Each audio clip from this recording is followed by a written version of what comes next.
Sejam imitadores de Deus como filhos amados e vivam em amor.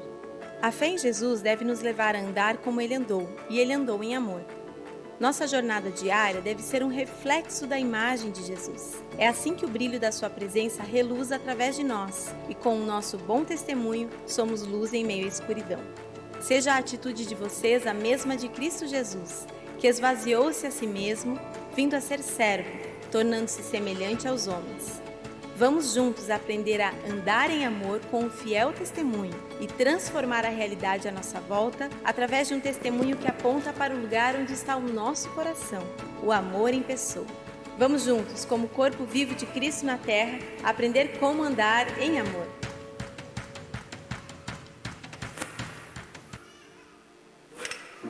Aleluia. Meus irmãos, graça e paz, boa noite a todos. Que bom que você está aqui neste tempo de celebração, neste tempo onde eu tenho certeza que Deus já começou a falar ao seu coração de uma maneira muito especial. Nós estamos aí na nossa campanha de Quaresma, na nossa campanha de 40 dias, que vem como título Ande em Amor. A nossa igreja está com o tema Amor em Movimento neste ano, e Deus já tem falado algo muito especial ao nosso coração. Eu gostaria de passar um resumo da nossa semana aqui no telão, onde esta semana nós tivemos a oportunidade de ir ao hospital. De segunda a sexta-feira, nós fizemos a nossa primeira ação, ir ao hospital, levar uma palavra de esperança aos corações, uma palavra de consolo, e foi algo assim muito especial. Só que só foi possível com a parceria, com a parceria da diretora do hospital, a Diana. Amém? Vamos aplaudir. Vamos aplaudir a vida da Diana. Vamos agradecer ao Senhor. Nós queremos te agradecer, Diana, viu, pela parceria, pela disponibilidade de ter cedido esse horário para que a igreja pudesse estar ali.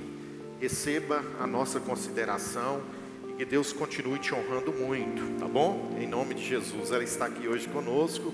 Essa foi a nossa primeira ação da semana. Vamos lá, tem áudio, vamos ver?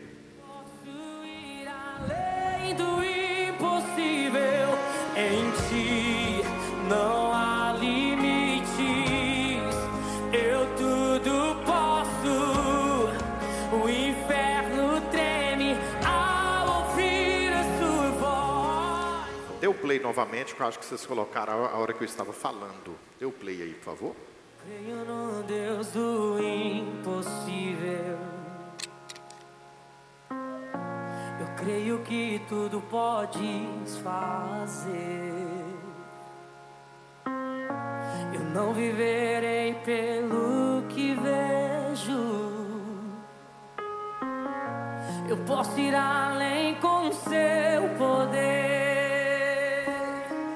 Em ti muralhas caem, portas se abrem, eu posso ir além do impossível, em ti não há limites, eu tudo posso, o inferno treme ao ouvir a sua voz. Amém. E o mais importante, durante este período nós tivemos, além das pessoas recebendo essa palavra de esperança, essa palavra de ânimo, nós tivemos reconciliação com Jesus lá no leito do hospital. Vamos aplaudir o nome de Jesus. Nós tivemos pessoas entregando seu coração a Jesus, e este é o verdadeiro sentido da igreja. A igreja precisa ir, a igreja precisa levar esse amor, essa esperança aos corações. E essa semana, na próxima sexta-feira, nós estaremos às 7 horas da manhã, servindo um café da manhã para o pessoal da limpeza urbana da cidade. Então, às 7 horas da manhã, na próxima sexta-feira, nós iremos levar um café da manhã. A igreja está preparando esse café da manhã. Você que está colaborando, você que está ajudando, nós vamos levar um café da manhã de honra para o pessoal da limpeza urbana de Cabrobó. Essa é a nossa quaresma, esses são os nossos 40 dias. E hoje então nós iremos dialogar a respeito deste tema, ande em amor com um fiel testemunho. Nós sabemos, pessoal, que todos nós temos uma lente pela qual nós enxergamos o mundo. Por isso que frequentemente nós enxergamos as coisas de forma distorcida. Nós enxergamos as coisas de forma errada porque nós usamos a lente do ego, nós usamos a lente do eu. E quando nós usamos essa lente do eu, nós entendemos que o eu é um espaço pequeno demais para conter a verdade. O ego é um espaço pequeno demais para conter a verdade. Aí vem o cristianismo e faz uma proposta. Vocês não devem usar a lente do eu, vocês não devem usar a lente do ego, vocês devem usar a lente correta. A lente do cristianismo é a lente proposta por Cristo. Por isso que quando nós entregamos o nosso coração a Jesus, nós começamos a enxergar o mundo e as coisas da forma que Cristo deseja que enxerguemos. Por isso que quando nós começamos a andar na avenida do cristianismo, nós enxergamos as coisas de forma com clareza. Então, o cristianismo é um convite para você abandonar o eu e abraçar uma visão a partir dos céus. Por isso que quando a igreja abandona as quatro paredes, abandona o rito, né?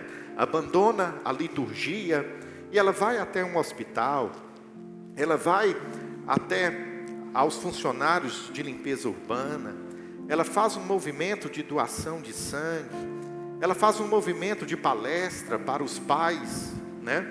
Que têm os filhos com transtorno de espectro autista.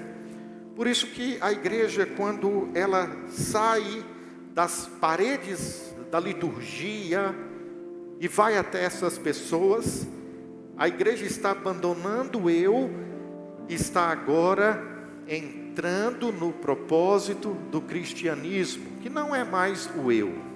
O próprio apóstolo Paulo disse que agora não mais vivo eu, mas Cristo vive em mim. A minha vida, ela é orquestrada a partir de Cristo e não mais a partir do eu, do ego. Então, o cristianismo é o convite para que possamos usar a lente correta. Então, quando eu entrego meu coração a Cristo, eu agora sou reconfigurado. A minha vida, ela passa por uma reconfiguração. Eu chamo a sua palavra, eu chamo a sua atenção para você prestar bem atenção nessa palavra a qual eu estou colocando na minha exposição. Reconfiguração. Porque outrora nós estávamos configurados no sistema. Outrora nós estávamos configurados a partir do ego. Mas agora eu experimento uma mudança de mente. Como o apóstolo Paulo diz: não vos conformeis com este mundo, mas transformai-vos pela renovação da vossa mente, que você vai ter a partir de Cristo Jesus. É essa metanoia, é essa transformação, onde o ego vai perdendo espaço e Cristo vai manifestando a sua glória. Então o cristianismo é este convite. Por isso que Spurgeon disse que ser cristão significa imitar a Cristo, não apenas no templo, mas na casa, no trabalho e em toda parte. Se sua fé só funciona na igreja, então ela não é verdadeira, então ela não é genuína. Se a minha fé só funciona neste ambiente, a minha fé não é uma fé genuína, a minha fé é uma fé farisaica. Por isso que Spurgeon está dizendo que Ser cristão significa imitar a Cristo. A partir de agora, eu não enxergo a vida a partir do ego, a partir do eu enxergo a vida a partir de Cristo. E tudo aquilo que está à minha volta, eu enxergo a partir dele. Foi isso que eu disse aqui na semana passada, utilizando um pensamento de um dos pais da igreja, chamado Tertuliano. O que Tertuliano disse? Que a verdadeira espiritualidade está na virtude do coração e não nos ritos vazios, porque corre o risco de não experimentarmos uma transformação interior e experimentarmos apenas ritos vazios. Se eu não experimentar essa transformação interior, a leitura da Bíblia poderá ser um rito vazio. Se eu não experimentar essa experiência interior, vir na igreja poderá ser um rito vazio. Se eu não experimentar essa transformação interior, tudo que eu faço em nome de uma fé poderá ser um rito vazio. Por isso que Tertuliano disse que a verdadeira espiritualidade nasce da virtude do coração. Só que mais profundo do que um dos pais da igreja foi Jesus. Jesus disse o seguinte em Mateus capítulo 5, do versículo 8: felizes, bem-aventurados, os puros de coração, pois verão a Deus. Felizes são vocês que têm o coração puro, porque vocês vão ver a Deus. Só que teologicamente falando, este texto, ele coloca um ponto de interrogação na nossa cabeça. Porque a Bíblia diz que não existe ninguém bom. Todos nós nascemos com a natureza do pecado. Ninguém nasce com o coração bom. Ninguém aqui é bom. Mas Jesus disse: felizes os que têm um coração puro. Felizes são vocês que têm a pureza de coração, porque vocês vão ver a Deus. Em primeiro lugar, quando a Bíblia fala a respeito do coração, a Bíblia não está falando de um músculo. Quando a Bíblia fala de coração, a Bíblia está falando da totalidade do homem. Você precisa entender isso nessa noite. Quando o texto bíblico está dizendo: bem-aventurados que têm coração puro, coração quer dizer o homem na sua forma total. E a pureza está se referindo à qualidade daquela pessoa que foi purificada por Cristo Jesus. Então este texto bíblico, ele é profundo a respeito do testemunho cristão. Porque esse texto bíblico, ele quer dizer: bem-aventurados que têm a qualidade de Cristo em sua totalidade de vida, pois eles verão a Deus.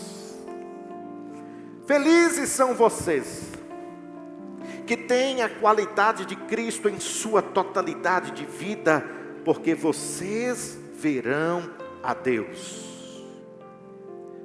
E o testemunho de um cristão precisa penetrar em todos os corredores da sua vida. O texto do Sermão do Monte está dizendo isso. Felizes são aqueles que têm a qualidade de Cristo em todas as áreas da sua vida. Porque nós corremos o risco de ter a qualidade de Cristo em apenas algumas áreas de nossa vida. Mas este não é o ideal. A qualidade de Cristo precisa abranger, precisa permear, precisa penetrar em todos os corredores da nossa vida. Não pode existir uma área sequer da nossa vida que não tenha a qualidade de Cristo. Não pode existir um espaço sequer da nossa vida que não tenha a qualidade de Cristo. A qualidade de Cristo precisa preencher todos os cômodos da nossa vida. A qualidade de Cristo precisa preencher todas as áreas da nossa existência. O apóstolo Paulo reforça essa verdade quando ele diz em Efésios, no capítulo 5, no versículo 2: andem em amor, seguindo o exemplo de Cristo. Andem em amor, seguindo o exemplo de Cristo. Nós precisamos seguir o exemplo de Cristo. Nós não podemos seguir o exemplo do filósofo. Nós não precisamos seguir o exemplo do popstar.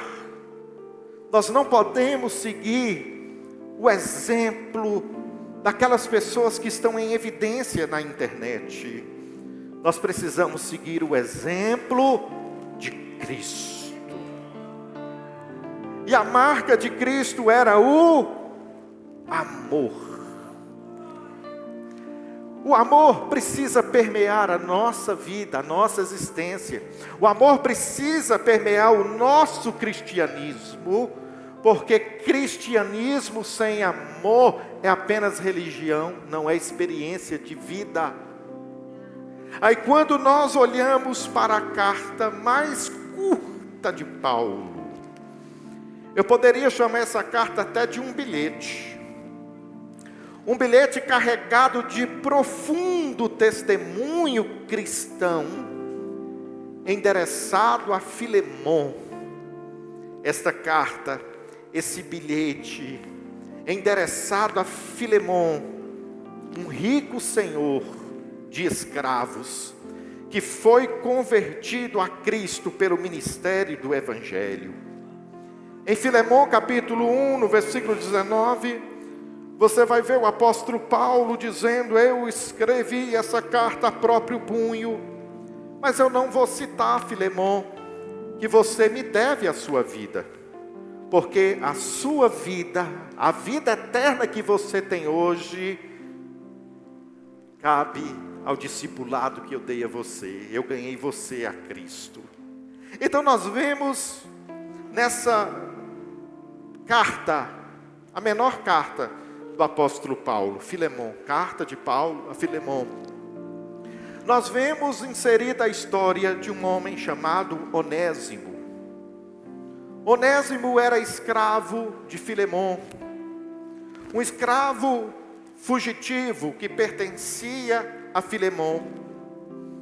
E na sua fuga, ele chega até Roma. E em Roma ele se encontra em algum momento com o apóstolo Paulo, que estava em prisão domiciliar. Você poderá conferir isso em Atos 28:16. O apóstolo Paulo experimentou uma prisão domiciliar. E a prisão domiciliar, naquela época, era dada ao cidadão com a finalidade de antessala do julgamento. E ele podia ter certa interação com outras pessoas. E é isso que explica então esse momento, esse encontro entre os dois. Alguém disse para Onésimo a respeito de Paulo, mas Paulo estava preso em sua casa. Paulo estava sendo ali vigiado pelos soldados de Roma. Paulo estava sendo guardado. Só que todo encontro que Onésimo tinha com o apóstolo Paulo lançava semente de amor a um escravo fugitivo. O apóstolo Paulo lançava a semente do Evangelho. O apóstolo Paulo não se cansava em falar do amor de Jesus, que podia mudar a vida de Onésimo, que podia mudar a história daquele homem. E então, certo dia, aquele homem se entregou ao Evangelho. Só que o apóstolo Paulo disse a Onésimo: Onésimo, você é um foragido, você é um escravo que fugiu de Filemon, e você precisa então consertar essa situação na sua vida. É engraçado que Onésimo não achou ruim como o apóstolo Paulo. O apóstolo Paulo disse a ele: você agora entregou o seu coração ao Evangelho, mas você não pode continuar foragido como você está. Onésimo, você precisa retornar para Filemon. Olha o que é o Evangelho. A fé em Cristo nos transforma, mas é a ação de reparar o que foi quebrado no passado que revela a profundidade dessa transformação. O que nós estamos vendo diante dos nossos olhos? Um homem que agora se entregou ao Evangelho, mas ele tinha um dever: reparar os erros do passado. Existem muitas pessoas que entram para o Evangelho e esquecem dos erros que precisam serem reparados. Olha o que eu acabei de ler. A fé em Cristo nos transforma, mas é a ação de reparar o que foi quebrado no passado que revela a profundidade dessa transformação. Onésimo se colocou à disposição do apóstolo Paulo. Paulo, se é este o caminho que eu devo seguir, se eu preciso reparar coisas do meu passado, então eu vou fazer. E Onésimo então acatou a proposta do apóstolo Paulo de ir e reparar o passado. Evangelho é sobre isso. Evangelho é olhar para trás e ver que talvez eu tenha feito mal a alguém antes de me converter, e chegar até essa pessoa e propor a construção da ponte. Evangelho é isso. Evangelho é ver que eu prejudiquei alguém antes de conhecer a Jesus e buscar consertar todos os retalhos que eu deixei pelo caminho. Isso é Evangelho. Então nós vemos o apóstolo Paulo dizendo a Filemon: você vai retornar para Onésimo, você vai retornar para Filemon. Só que ao mesmo tempo, na sua carta, ele também dá uma instrução radical a Filemon. Filemon era o senhor de Onésimo. E ele então escreve a Filemon dizendo o seguinte: olha, Filemon, Onésimo já não é um escravo para você. Onésimo é mais que um escravo, é um irmão amado. Eu sei, Filemon, que ele fugiu, mas eu gostaria que você, a partir de agora, compreendesse que além de um escravo, ele também é o seu irmão em Cristo. Aqui nós vemos duas situações. Nós vemos a vertente em que o apóstolo Paulo é usado por Deus para dizer para Onésimo: Onésimo, você se converteu ao Evangelho, mas você tem que fazer reparos com o seu passado. Você tem que fazer as pazes com o seu passado. E nós vemos o apóstolo Paulo escrevendo a Filemon: você é o senhor de Onésimo, mas não veja Onésimo apenas como seu escravo. Veja Onésimo como seu irmão, porque ele agora faz parte do reino de Deus. O que nós aprendemos com isso? Tem coisas que no reino de Deus não cabem mais. Filemon, você é convertido, eu ganhei você para Jesus. Onésimo é convertido, eu ganhei Onésimo para Jesus. Nós agora estamos vivendo o reino de Deus. Só que eu tenho que dizer algo para você, Filemon.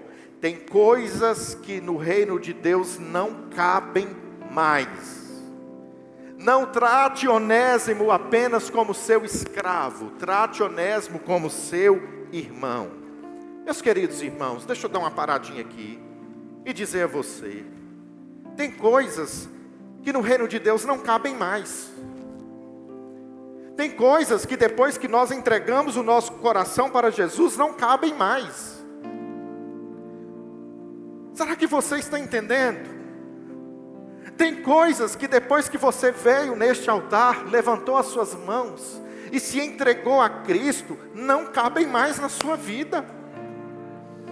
A nossa vida precisa ser transformada. Não dialoga mais com a proposta do reino. Não dialoga mais com a proposta da vontade de Deus. Porque ser cristão é ser diferente.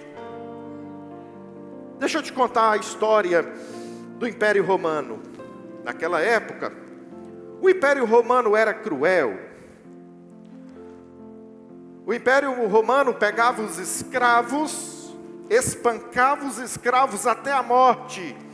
E o que eles faziam com aqueles escravos? Descartavam os escravos nas ruas como objeto para o corpo apodrecer. O Império Romano fazia isso. Pegava no escravo, batia no escravo, o escravo morria, e eles pegavam aquele escravo como objeto e jogavam na rua. Mas você sabe o que a igreja primitiva fazia? A igreja primitiva recolhiam aqueles corpos, preparava aqueles corpos e dava àqueles corpos um enterro digno. E você sabe o que corria naquela cidade? O testemunho de uma igreja que se preocupava com os corpos dos defuntos. E as famílias eram acalentadas e consoladas pela atitude da igreja. É isso que é ser igreja. Ser igreja é preocupar com quem as pessoas não se preocupam. Ser igreja é olhar para onde as pessoas não olham. Ser igreja é fazer o que as pessoas não fazem, o que a sociedade não faz. Isso é ser igreja. Nós não podemos inchar apenas de conhecimento bíblico, mas nós precisamos ter um estilo de vida que espalhe o amor. A igreja não deve ter apenas conhecimento bíblico, mas a igreja, ela precisa ter um estilo de vida que espalhe amor. As pessoas se preocupam em querer conhecimento, mas elas não se preocupam com o estilo de vida que elas vivem. Não é sobre obter conhecimento, é sobre o estilo o qual esse conhecimento me proporciona.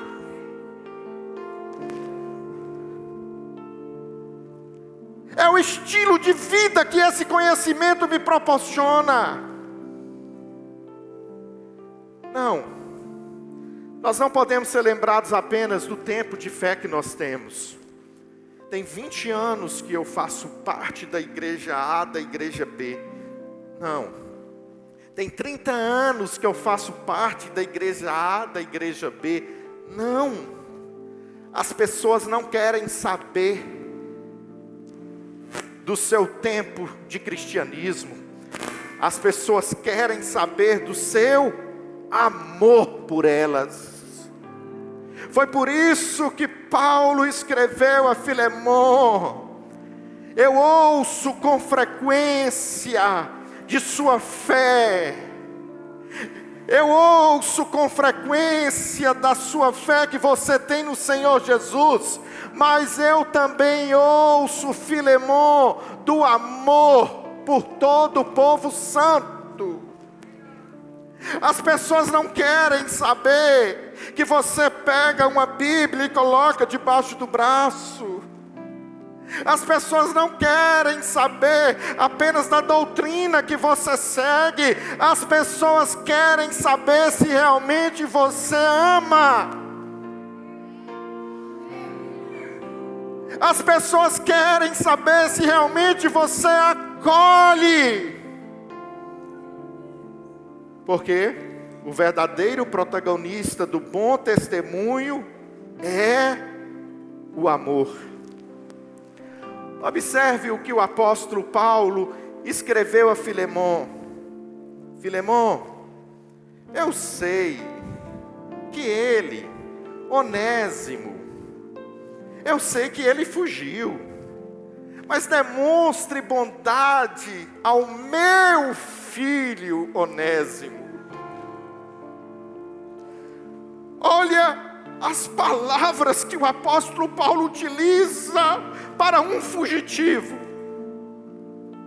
Olha as palavras que o apóstolo Paulo utiliza para um escravo. Eu suplico que você demonstre bondade ao meu filho Onésimo, porque eu tornei-me pai dele na fé quando eu estava na prisão.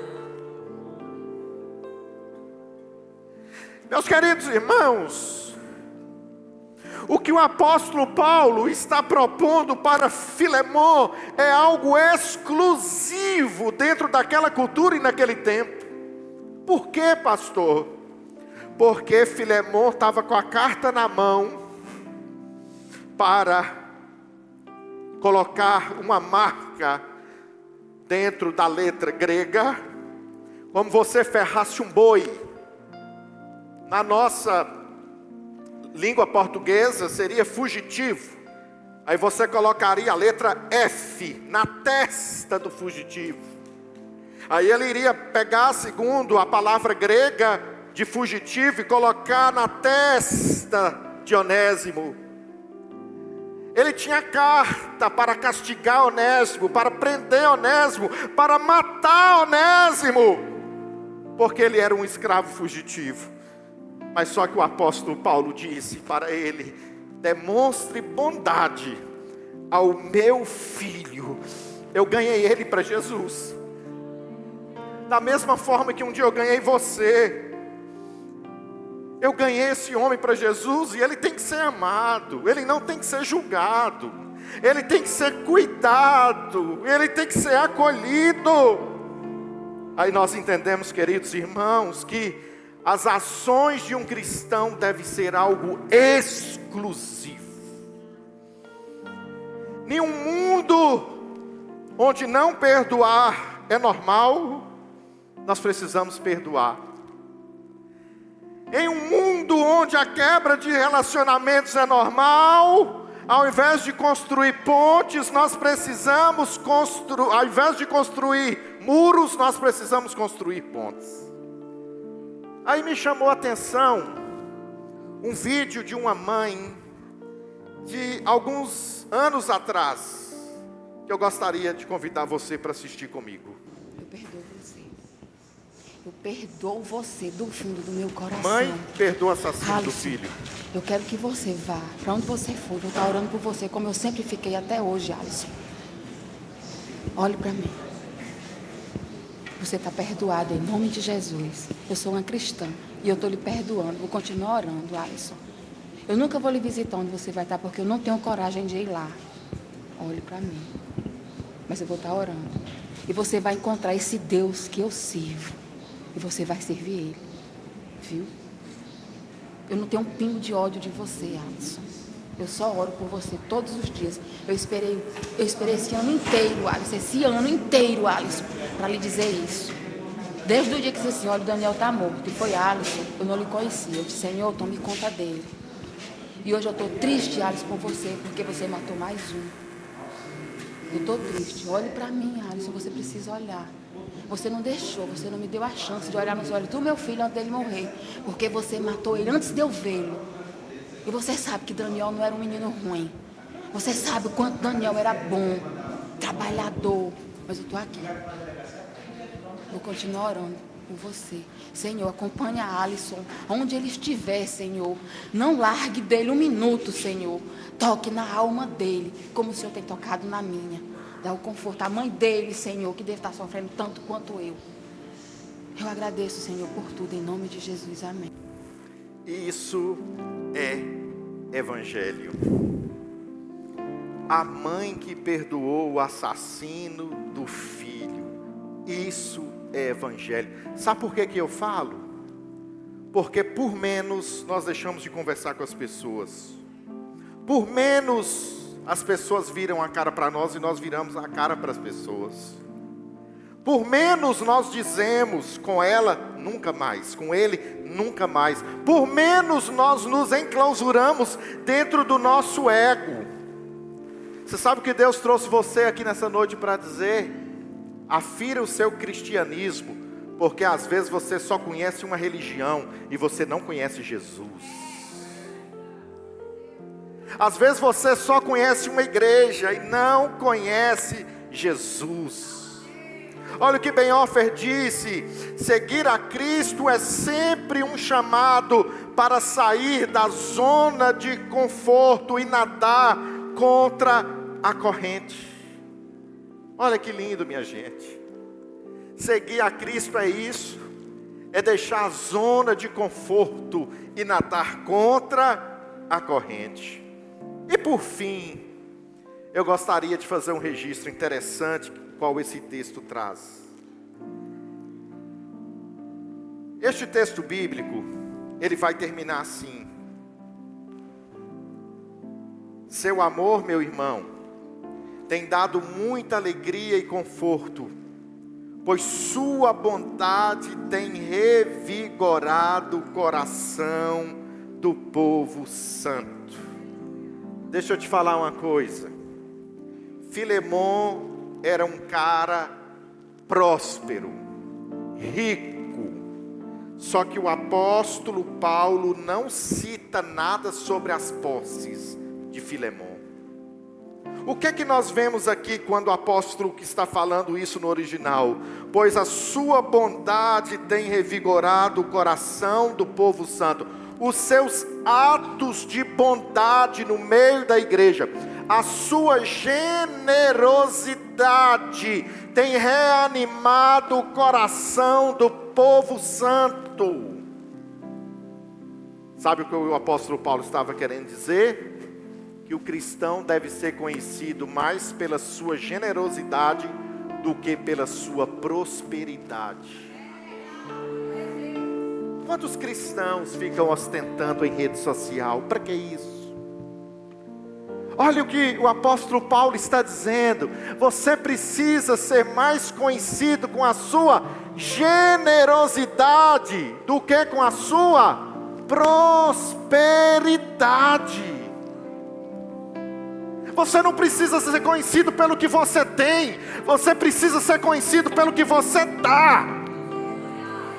Para fechar, Spurgeon disse: se você quer medir sua riqueza, faça isso pelo que você deu, não pelo que você guardou. Isso é evangelho. Talvez isto me custe sair da zona de conforto que eu mesmo criei, mas isso é um testemunho de fé.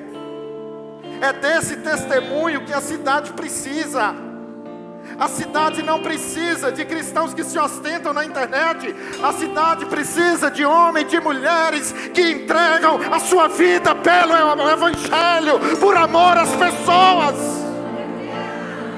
A cidade precisa de pessoas que vão até o hospital e amem aquelas pessoas com uma palavra de amor.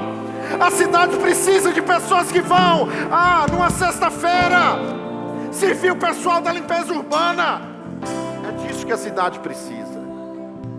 De pessoas que abraçam as outras e servem o verdadeiro evangelho. Nós vamos fazer a nossa parte essa semana. Mas eu estou aqui neste altar pedindo, você colabore,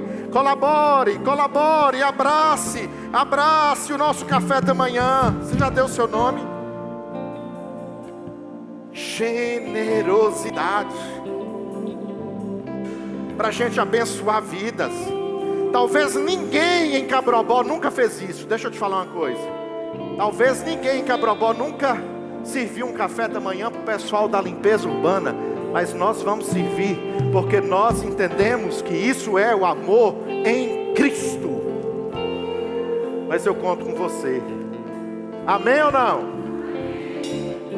Leia esse bilhete de Paulo a Filemon, tão pequenino, e uma palavra poderosa sobre testemunho. Você pode ficar de pé?